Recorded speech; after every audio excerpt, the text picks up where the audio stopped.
है और भाव इस बात का कि जो संघर्ष आप लोगों ने किया है, विपरीत परिस्थितियों में काम किया है, आज कितना इस क्षेत्र में विकास कराया जा सके कि न केवल आपका बल्कि आपके आने वाली पीढ़ी का भविष्य बहुत उज्जवल हो सके। और इसीलिए हम लोग यहां पर चुनाव के दौरान भी आते हैं, चुनाव के इतर भी अन्य कार्यक्रम हम लोगों के बराबर यहां लगे रहते हैं। आज मुझे अच्छा लगता है जब यहां की सड़कें चौड़ी होती हुई दिखाई दे रही हैं। आज हमें अच्छा लगता है गांव-गांव की सड़कें जो 2017 के पहले खराब पड़ी हुई थी, आज वे सड़कें कोई 2 लेन की, कोई 4 लेन की हो गई। आज मुझे अच्छा लगता है जब यहां पे हर जगह डिग्री कॉलेज भी हैं, इंटर कॉलेज भी हैं, ITI भी हैं और स्टेडियम भी है। अच्छी सुविधा हर जगह उपलब्ध हो रही है। बाढ़ बचाव के लिए उत्तम व्यवस्था हुई है और भी जो कुछ हो सकता है इन कार्यक्रमों को आगे बढ़ाने के लिए जब थोड़ा प्रयास होता है तो हम लोगों को बहुत अच्छा लगता है कि इसका लाभ हमारे कैंपियरगंज के लोगों को, इसका लाभ हमारे पिपराइच के लोगों को, इसका लाभ हमारे सहजनवा के लोगों को, इसका लाभ गोरखपुर वासियों को प्राप्त होना है और इससे लोगों को ये लाभ होने जा रहा है। अच्छा लगता है और इसीलिए आज मैं आया हूं आपके पास केवल उपस्थिति दर्ज कराने के लिए। मैं जानता हूं कि आप कमल चुनाव चिन्ह के बाद कोई गुंजाइश नहीं बचती है, उसके बाद आप चूंकि 5 बार तो आपने मुझे ही सांसद बनाया। इससे पहले पिछली बार 2019 में श्री रवि किशन को आपने सांसद बनाया और 2024 में मैं केवल औपचारिकता निर्वहन करने के लिए आया हूं। ये तो मैं जानता हूं कि आप रवि किशन को भारी बहुमत से विजयी बनाएंगे, लेकिन यह वर्ष विशेष है, हमारे लिए विशेष है। इसलिए विशेष है क्योंकि गोरखपुर से जो आंदोलन 1949 में प्रारंभ हुआ था, गोरखपुर से जो आंदोलन 1983 में प्रारंभ हुआ, 1986 में जब स्वर्गीय वीर बहादुर सिंह जी प्रदेश के मुख्यमंत्री थे, जब मंदिर का ताला खोला था, आज जब उस स्थान पर प्रभु श्री राम लला विराजमान हो गए हैं, तो तब होने वाले चुनाव में गोरखपुर में रिकॉर्ड वोट मिलने चाहिए, रिकॉर्ड वोट। उस रिकॉर्ड बनाने के लिए आज मैं कैंपियरगंज में आया हूं। बहनों और भाइयों, पूरे देश के अंदर जहां कहीं भी हम जाते हैं, अभी देखिए यहां के बाद मिर्जापुर में जाऊंगा, मिर्जापुर से फिर बिहार मुझे जाना है, परसों फिर मुझे हिमाचल प्रदेश और पंजाब जाना है। लेकिन मैं देखता हूं कहीं भी मैं जाता हूं, मैं जनता जनार्दन से पूछता हूं, जैसे आपकी बड़ी सभा लगी है ऐसी बड़ी सभा जनता जनार्दन के द्वारा हर जगह पूरे देश के अंदर ऐसे उत्साह देखने को मिलता है। और मैं लोगों से पूछता हूं कि भाई आप लोग मोदी जी को इतना प्यार क्यों करते हैं, आप इतना बीजेपी को समर्थन दे रहे हैं, इसके पीछे कारण क्या है? तो लोग एक ही बात कहते हैं, लोग कहते हैं कि जो राम को लाए हैं हम उनको, जो राम को लाए हैं हम उनको लाएंगे। और यही बात कहते हैं, एक ही बात कहते हैं कि राम भक्त ही राज करेगा दिल्ली के सिंहासन पर। बहनों और भाइयों, आप देख रहे होंगे समाजवादी पार्टी और कांग्रेस का चरित्र तो रामद्रोही है।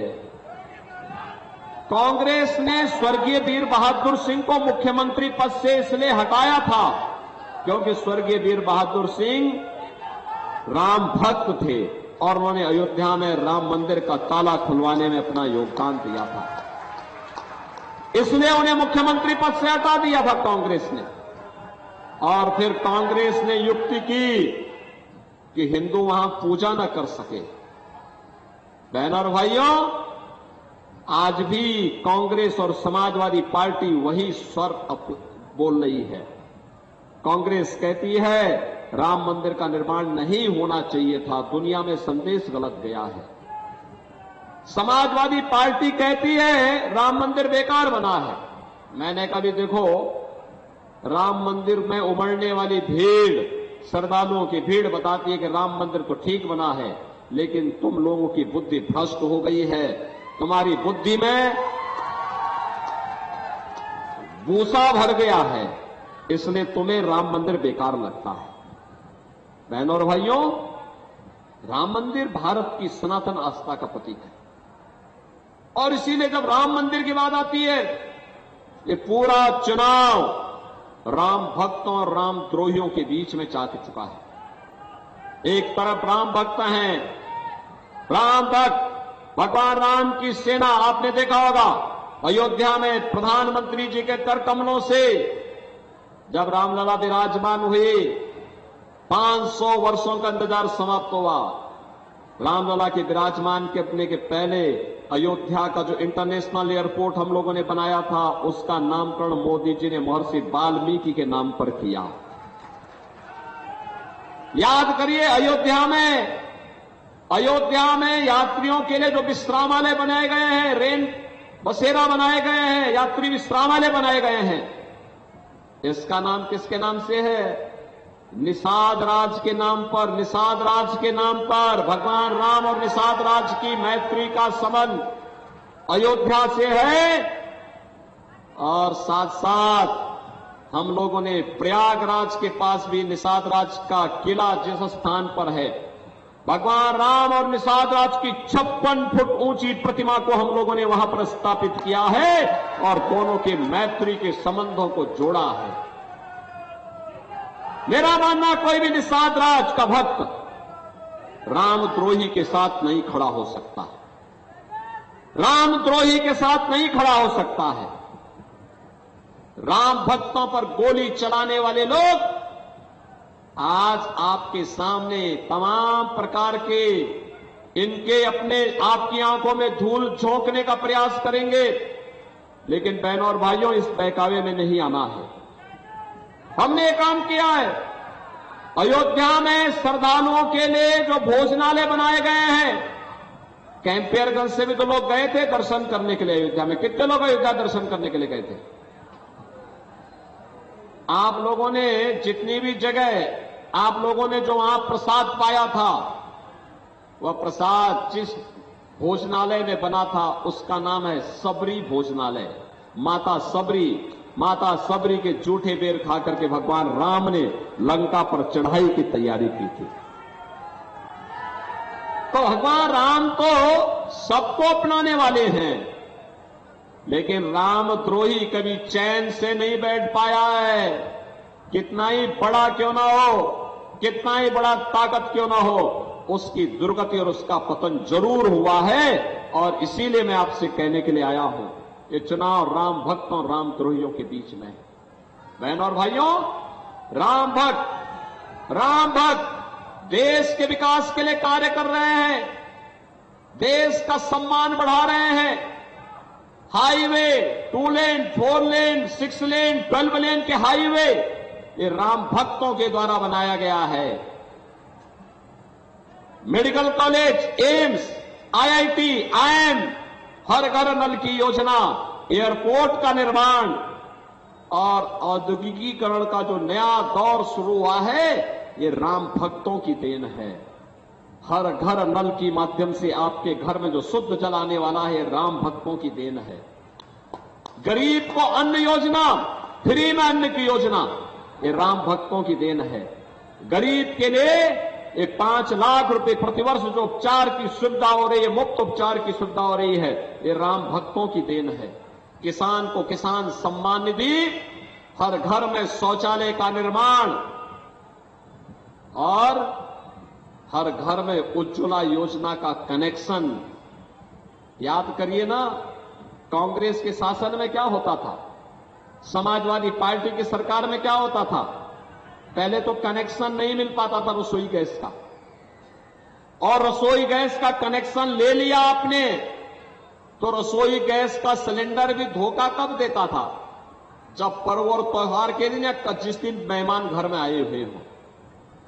और बहनों और भाइयों, जैसे रसोई गैस का सिलेंडर हुआ समाप्त और व्यक्ति रसोई गैस लेने के लिए एजेंसी में जाता था, तो वहां रसोई गैस तो नहीं मिलती थी, लेकिन पुलिस का डंडा जरूर मिल जाता था। और फिर अगर आपको पुलिस का डंडा नहीं खाना था और खाली सिलेंडर लेके घर में आ गए, तो ये देखो, ये ब्रजेश यादव और इन लोगों के सिर पे जो टांके लगे हैं ना, ये सब उसी बेलना के हैं जो घर में बेलना से मार पड़ती थी। बहनों और भाइयों, ये हाल होता था। आज कम से कम 10 करोड़ लोगों को फ्री में कनेक्शन भी दिया है, और जितना रसोई गैस जलाना है, आपको रसोई गैस की कमी कहीं नहीं पड़ सकती है। यह राम भक्तों के कारण। बहनों और भाइयों, याद करिए, 4 करोड़ गरीबों के मकान बन गए हैं, और मोदी जी ने कहा है 70 वर्ष से ऊपर के प्रत्येक बुजुर्ग को 4 जून को जब फिर से राम भक्तों की सरकार बनेगी देश के अंदर, और फिर एक बार मोदी सरकार बनेगी, तो तब 70 वर्ष से ऊपर के प्रत्येक व्यक्ति को प्रतिवर्ष 5 लाख रुपए का आयुष्मान भारत का कार्ड उपलब्ध कराएंगे उपचार के लिए। जितने गरीब बचे हैं, जिनके पास अपना मकान नहीं है, उसको भी एक एक मकान देंगे। बहनों और भाइयों, एक तरफ राम भक्तों के द्वारा किया गया ये प्रयास, और दूसरी तरफ रामद्रोहियों के समय क्या होता था? समाजवादी पार्टी की सरकार प्रदेश में थी और केंद्र में कांग्रेस की सरकार थी। गरीब भूख से मरता था, किसान आत्महत्या करता था, नौजवान पलायन करता था, बेटी और व्यापारी सुरक्षित नहीं थी, गरीब को मकान नहीं मिलता था, पानी की कोई व्यवस्था नहीं थी, इंसेफ्लाइटिस जैसी बीमारी से मासूम तड़प तड़प करके दम तोड़ता था, और आतंकवादी घटनाएं होती थी। अयोध्या में राम मंदिर पे आतंकी हमला हुआ, तब समाजवादी पार्टी की सरकार थी। काशी में संकट मोचन मंदिर पर हमला हुआ, तब समाजवादी पार्टी की सरकार थी। दिल्ली, मुंबई, अहमदाबाद में आतंकी विस्फोट हुए, तब कांग्रेस की सरकार थी। लगातार ये घटनाएं घटित होती थी और हम संसद में इन मुद्दों को उठाते थे। तो बहनों और भाइयों, सरकार क्या कहती थी? कांग्रेस की सरकार कहती थी कि आतंकवादी तो सीमा पार के हैं। और आज मोदी जी के नेतृत्व में आतंकवाद और नक्सलवाद समाप्त। और अब तो अगर पटाखा भी जोर से फट जाए तो पाकिस्तान सफाई देता, कहता साहब मेरा हाथ नहीं है। ये ताकत है देश की। ये जो परिवर्तन हुआ है, ये परिवर्तन मोदी जी के कारण हुआ है।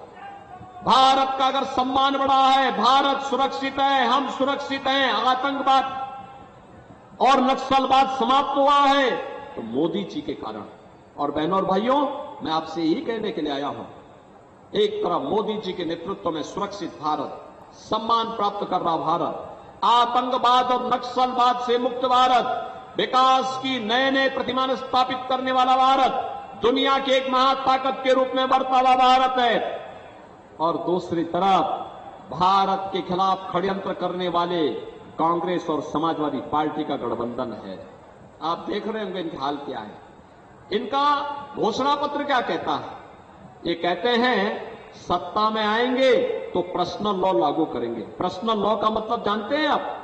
पर्सनल लॉ का मतलब तालिबानी शासन। तालिबानी शासन का मतलब बेटी स्कूल नहीं जा सकती, महिलाएं बाजार नहीं जा पाएंगी, बुर्के के अंदर दुबक करके घर में रहना पड़ेगा। यह देश बाबा साहब भीमराव अंबेडकर के द्वारा बनाए गए संविधान से चलेगा। यह देश किसी शरीयत कानून से नहीं चलेगा। ये भारतीय जनता पार्टी की घोषणा है। बहनों और भाइयों, मैं आपसे कहने के लिए आया हूं, भारतीय जनता पार्टी इस बात के लिए प्रतिबद्ध है, किसी भी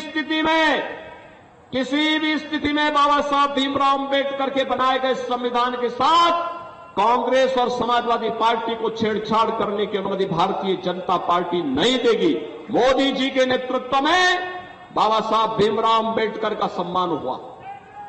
आज एक कांग्रेस और समाजवादी पार्टी सत्ता इसलिए प्राप्त करना चाहते हैं जिससे जीतेंगे तो मिलके लूटेंगे, जीतेंगे तो पिछड़े और अनुसूचित जाति के आरक्षण का अधिकार मुसलमानों को देंगे ये लोग। ये हरगिज नहीं होगा। बाबा साहब भीमराव अंबेडकर ने कहा था, धर्म के आधार पर आरक्षण नहीं हो सकता। अगर कांग्रेस और समाजवादी पार्टी किसी मुगालते में है तो देश की जनता उनको वहां पहुंचाने का काम कर पाएगी जहां पे इन दोनों दलों को कोई नाम लेने वाला नहीं बचेगा। और इसीलिए आज मैं आपके पास आया हूं कहने के लिए, कैंपेयरगंज से नया रिकॉर्ड बनना है और उस रिकॉर्ड बनाने के लिए आज मैं आपके पास आया हूं। आप बनाने को तैयार हैं? भाई थोड़ा जोर से दोनों हाथ आगे पीछे तक आवाज उठाओ। सहमत हैं? बहनों और भाइयों, इसके लिए आपको 2 काम करने पड़ेंगे। अगले 3 दिन का समय प्रचार के लिए बचा है। ये 3 दिन का समय आप भाजपा को और भारत को देंगे। ये 3 दिन का समय, 3 दिन 3 घंटे का समय देंगे। कितने लोग देंगे? अगर आप सब देने को तैयार हैं तो मेरी बात सुनो। अगले 3 दिन आप में से हर व्यक्ति को 10-10 घर में जाना है। 3 दिन में 30 घर। 30 घर का मतलब यानी 30 घर का मतलब 150 वोटर। 3 दिन में 150 वोटर से प्रत्येक व्यक्ति को संपर्क करना है। मोदी जी का भी और योगी जी का भी संदेशा लोगों को देना है और कहना है आत्मनिर्भर और विकसित भारत के लिए, राम राज्य की संकल्पना को साकार करने के लिए, मोदी जी को फिर से प्रधानमंत्री बनाने के लिए, कमल खिलाने के